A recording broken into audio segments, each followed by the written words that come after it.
Teachers Day, 5th September, Teachers Day. Today we are going to write few lines on Teachers Day. Here Dr. Sarvapalli Radhakrishnan. He was a great president, scholar and excellent teacher. Let's start. Teachers Day is celebrated every year on 5th September.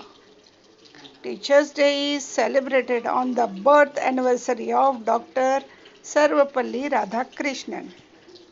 Dr. Sarvapalli Radhakrishnan was the second president of independent India and a distinguished scholar.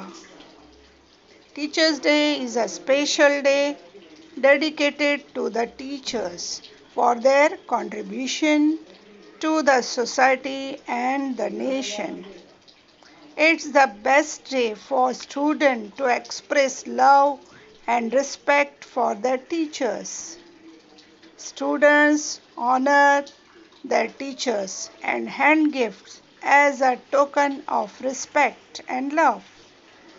Teachers are the most respected people in a student's life.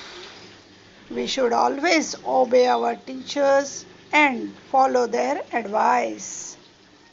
Thanks to all the teachers for being so kind, helping and patient